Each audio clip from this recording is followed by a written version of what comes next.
Kalau Anda mau rutinin aja 7 kurma tiap hari, lihat aja selama 1 bulan, 2 bulan apa yang terjadi badan Anda. Buat apa dia mengganti sel yang rusak? Jadi Anda bayangkan ada sel, dia tergantikan dalam beberapa hari tergantung di mana sel itu berada, kulit beda, jantung beda, organ beda.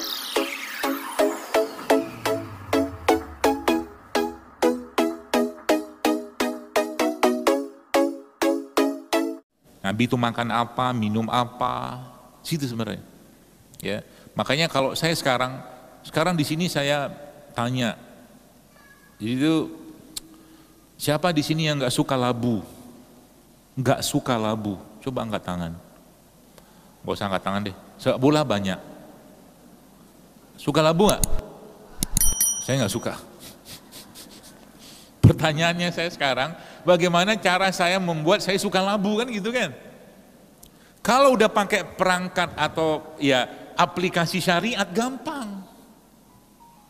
Anas bin Malik radhiyallahu anhu dulu nggak suka labu. Satu hari Anas melihat Nabi SAW makan labu, lahapnya luar biasa. Gitu. Lahapnya luar biasa. Setelah Anas bin Malik radhiyallahu anhu melihat Nabi SAW makan labu lahap begitu, maka Anas tidak pernah meninggalkan lagi labu sepanjang hidupnya gara-gara cintanya kepada labu atau kepada Nabi? Nabi. Jadi sekarang kalau saya ngajak Anda minum madu, kalau di luar ada yang jualan madu, asik nih. Nabi itu sangat suka dengan madu. Misal, Nabi itu sangat suka dengan kambing, paha kambing segala macam. Ya. Jadi caranya gimana? Ketika dimasukkan sesuatu yang berhubungan dengan syariat di situ, maka cintailah itu bukan karena bendanya, tapi karena kaitannya sama akhirat atau sama Allah atau sama Rasulullah SAW. Bagaimana cara saya membuat? Kita kan kurma misalkan, kurma itu Nabi sampai mengatakan tidak akan kelaparan rumah yang di dalamnya ada kurma. Jadi kalau Anda mau rutinin aja 7 kurma tiap hari, lihat aja selama 1 bulan, 2 bulan apa yang terjadi badan Anda. Jadi pagi-pagi itu sudah mulai diganti. Kalau saya pribadi sebenarnya bukan penganut sarapan. Jadi kalau Anda mau sehat, versi saya ya, versi lain saya nggak tahu. Karena sekarang ini untuk sekedar menjual sesuatu yang sifatnya produk yang gunakan untuk sarapan, mereka bikin risetnya. Yang risetnya pun kadang-kadang nggak benar juga. Anda tahu American breakfast itu diriset dulu itu untuk membuat satu produk, akhirnya orang makan American breakfast itu isinya apa? Kalori semua loh, ya kan? Roti, pagi-pagi makan roti, gitulah seperti itu. Baik, jadi berarti Bapak sekalian ya, bicara tadi tentang sehatnya seseorang itu ya dalam versi Quran, maka sebenarnya sehat yang paling utama itu justru malah bukan sehat fisik, tapi sehat jiwanya, hatinya, emosinya, itu dulu. Nah tadi kan sudah saya jelaskan caranya gimana kan, takut, sedih, marah segala macam. Maka berarti kita nggak boleh marah dong, bukan. Marah itu tentaranya kita, pakailah dia. Caranya gimana? Nabi kasih clue. Bolehkah sembarangan marah? Nggak boleh. Kalau urusan agama kita dihina, dicaci, diinjak segala macam, itu marah, benar. Tapi kalau sekedar urusan yang kaitannya dengan hal-hal yang sifatnya duniawi, nggak usah marah lah. Ya mungkin tegas gitu boleh gitu kan. Makanya ya kita misalkan bicara sedikit rumah tangga ya. Suami itu bisa jadi ujian buat istri atau istri itu ujian buat suami kan gitu. Itu hal yang lumrah saja. Ya. Cuman memang ada orang yang pernah mengadukan ya kepada Umar bin Khattab radhiyallahu anhu, dia mengatakan ya khalifah gitu kan, ya Amirul Mukminin, ini istriku di rumah begini gitu kan, ngomel aja terus kata dia gitu. Terus akhirnya pada saat dia sedang ngadu kayak begitu, bahkan dia bilang kalau bolehkah ya gini lah, nggak boleh. Jadi kalau kita sudah paham agama itu begini, Bolehkah aku menceraikannya gitu kan, ini dengan kelakuan kayak begini kata dia. Pada saat dia sedang ngadu kepada Amirul Mukminin kayak begitu, istri Umar lagi ngomel. Tenang bro, masalah kita sama gitu. Ya. Maka tadi marah, takut, sedih, ya, kesel gitu tuh, cobalah itu dijadikan kalau bahasa itu berkualitas gitu loh. Mungkin misalkan kita merasa sedih, contoh sedih yang sangat receh apa? Aku sedih banget, jilbabku nggak cocok warnanya sama bajuku misalkan, itu receh banget. Misal, Anda mungkin boleh ngomong kayak begini yang 40 tahun, 50 tahun, oke, tapi anak-anak malah ada kayak begitu. Kadang-kadang malu gitu kan, ini kok nggak matching banget atas sama bawah gitu kan. Misal, sedih dia gitu kan. Nah, itu yang sedihnya yang tadi receh segala macam. Nah, akhirnya Bu sekalian, pada akhirnya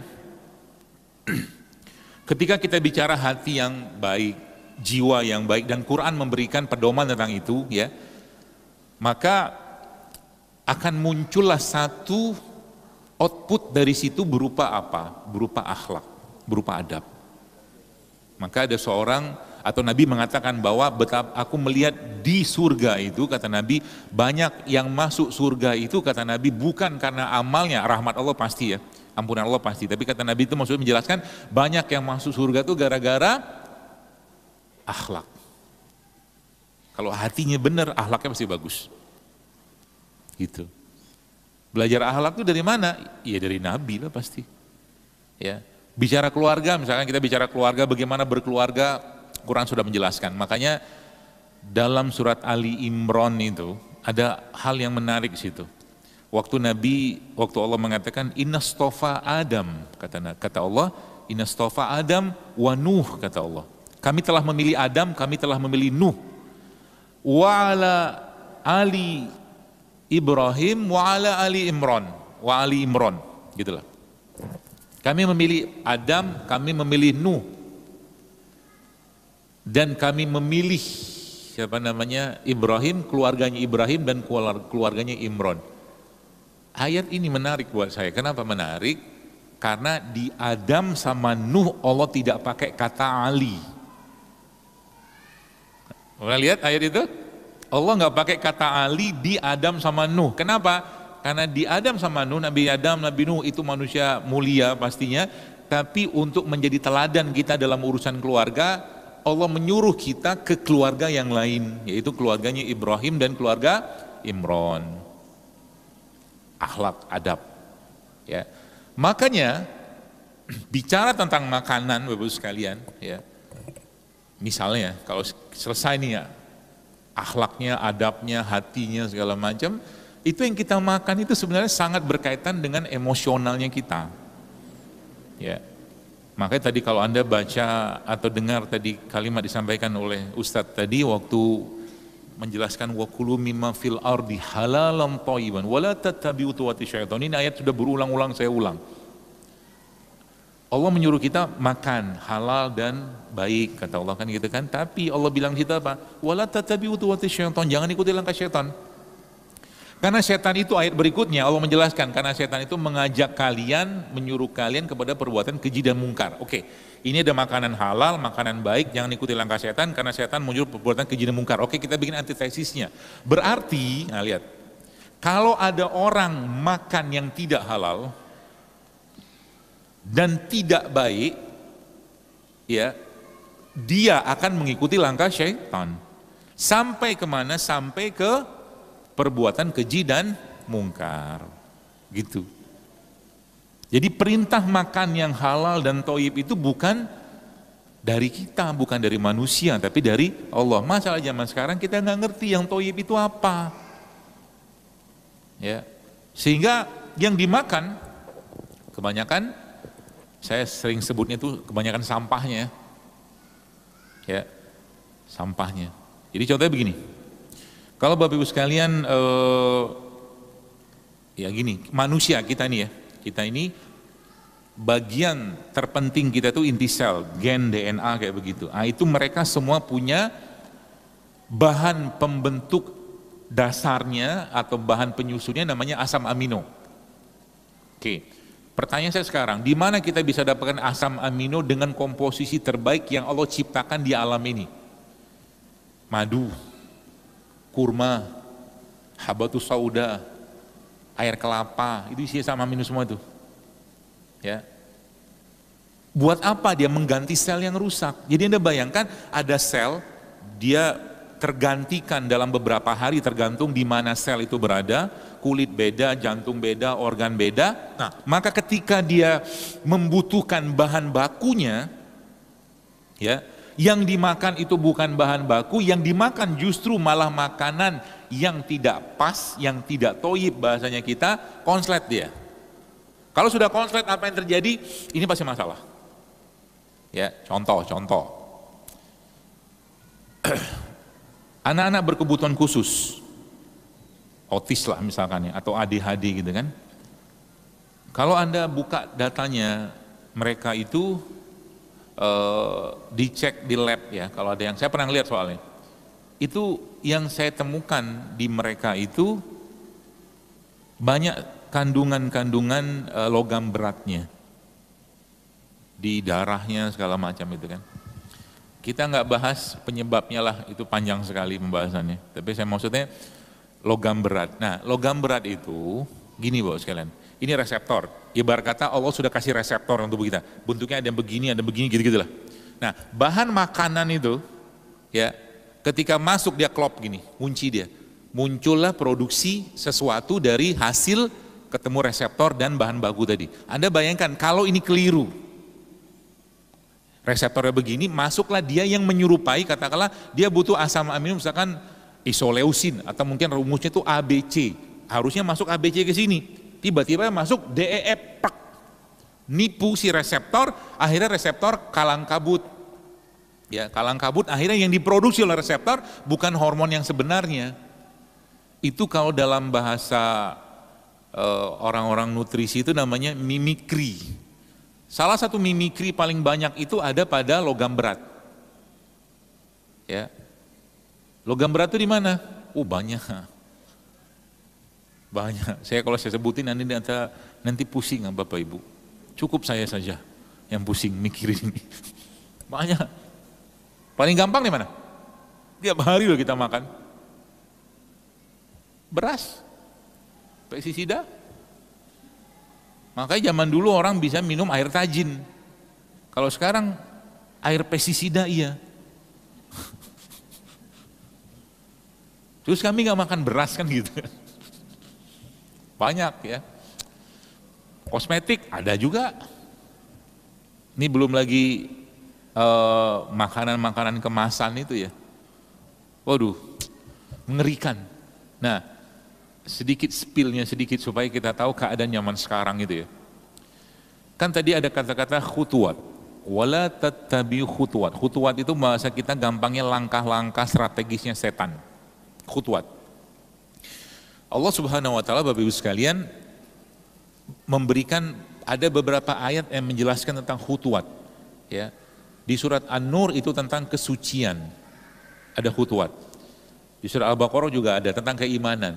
Nah, di surat Al-An'am sama Al-Baqarah juga itu Allah menjelaskan tentang khutuwat, langkah setan untuk merusak, bahasa kita gitulah, itu juga ada pada makanan, minuman dan hewan ternak. Jadi sekarang kalau Anda lihat hasil pertanian kita udah berantakan kayak begini, khutuwat di situ ada setan iblisnya. Ya. Makanan, minuman sudah sempurna kerusakannya. Ya. Tanah kita ada rusak ya, buah-buahan zaman sekarang udah, waduh, yang kita makan tuh tahap apa lagi, nggak tahu inti selnya masih ada apa enggak gitu loh. Ya, jadi kalau bukan cara sih.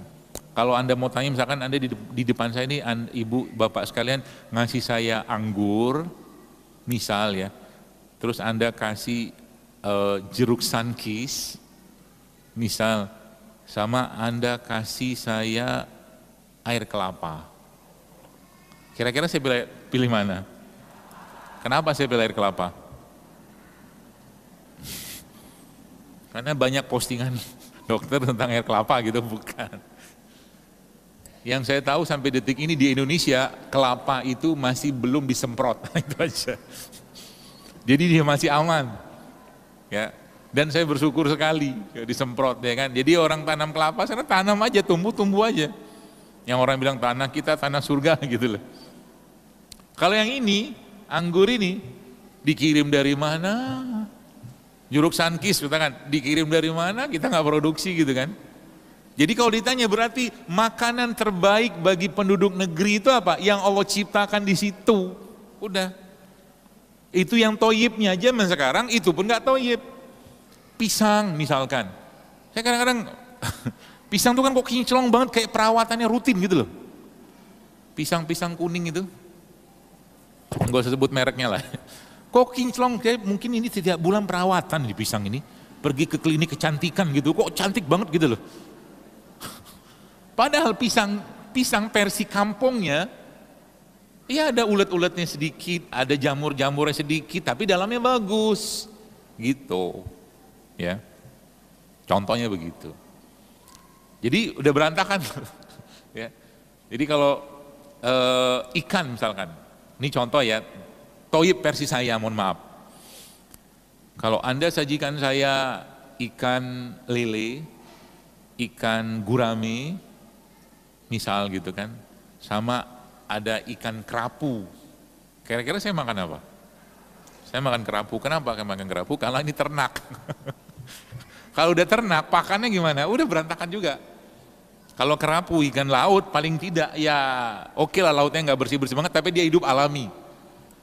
Kalau saya dikasih lelenya lele liar, oke saya makan. Nilainya nila liar saya makan, karena rasanya beda. Makanya orang-orang yang tinggal di pinggir pantai itu tuk pancing gitu kan, atau laut gitu kan, masak nggak perlu dikasih bumbu apa-apa, sudah dikasih bumbu sama Allah, tinggal dibuang ini segala macam, bakar, goreng langsung enak, betul?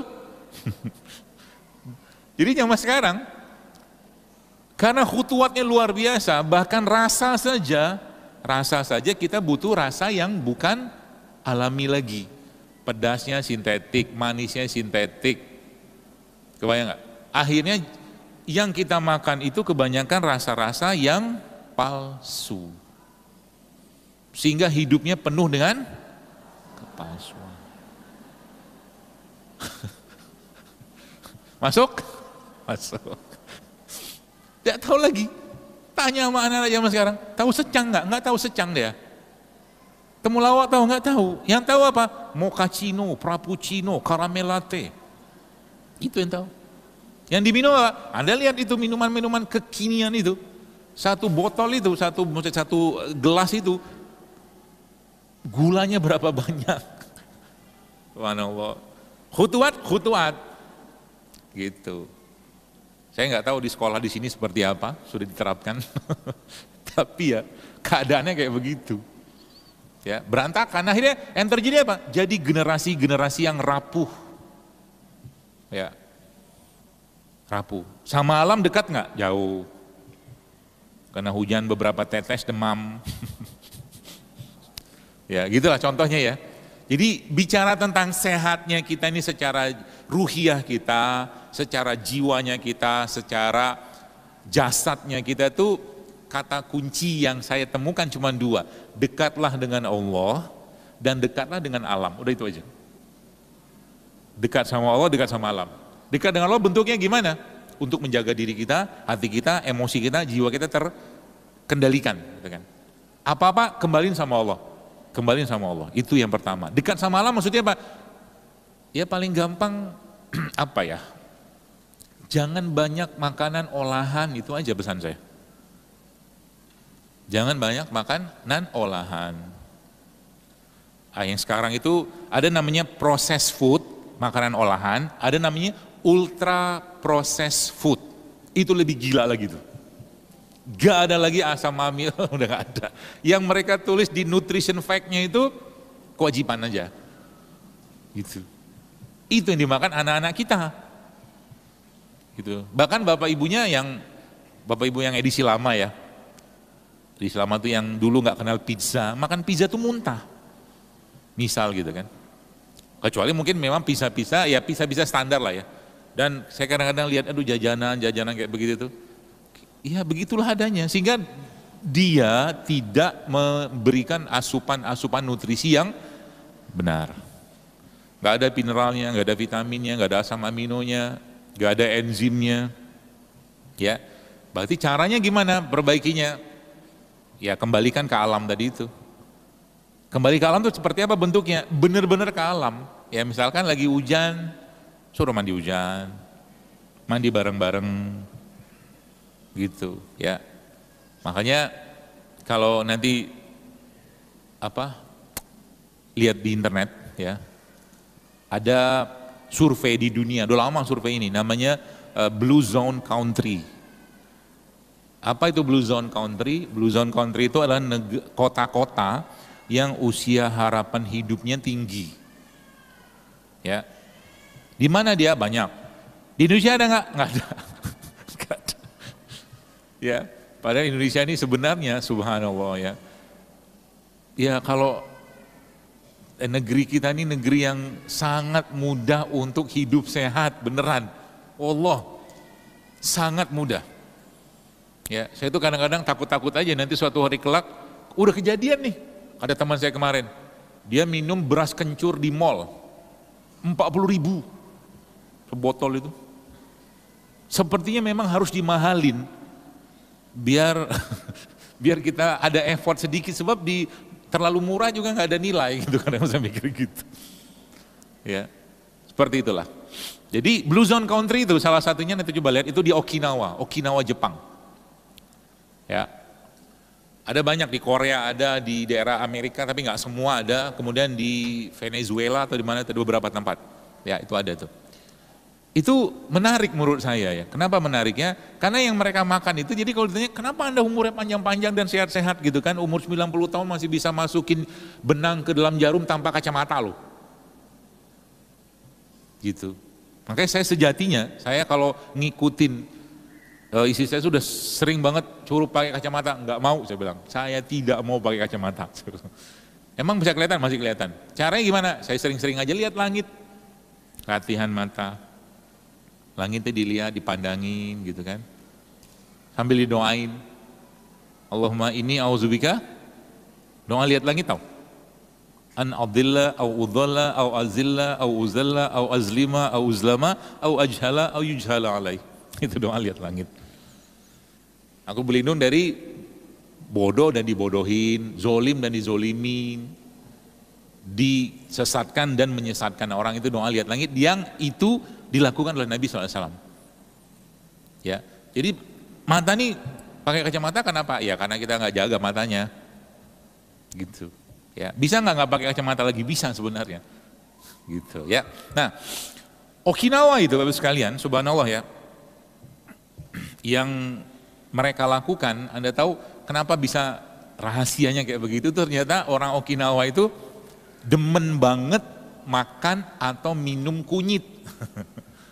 Model kunyit doang. Jadi mereka bikin teh, mereka bikin cake basah, cake kering, semuanya itu pakai kunyit sebagian besar. Itu yang pertama. Ada banyak lagi lah ya. Kemudian kalau makan, kita tahu lah orang Jepang makannya kayak apa. Makannya pakai piring kecil, biar ngambilnya sedikit. Ya, sekarang ini kan fenomena orang-orang yang kerja kantoran malam itu kan, pas maghrib atau isya sebelum sampai rumah dia mampir dulu kan ke kedai nasi gitu. Makan nasi dia. Nasinya banyak apa sedikit? Banyak. Jadi tiap hari badan itu isinya karbo aja terus, karbo lagi gitu kan. Gitu.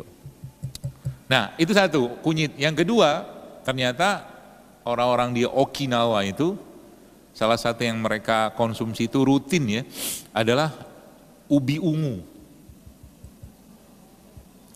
Ubi ungu. Ya. Bukan dibikin keripik. Ya. Bukan. Ini ilustrasi supaya dapat ilmunya ya, gini. Anda punya kentang segini nih, kentang. Kentang ini kita kukus, kita rebus, ukuran segini lah kurang lebih. Itu kalau kita buka data kalori kita sekitar 90 kalori aja, 90 kilokalori gitu, kurang lebih kayak gitu lah. Dikukus, direbus ya, diolah menjadi French fries, kentang goreng, oke? Naiklah kalorinya menjadi 220-an. Oke. Ini gambarannya begitu. Terus biar awet dan tahan lama, dibikin keripik.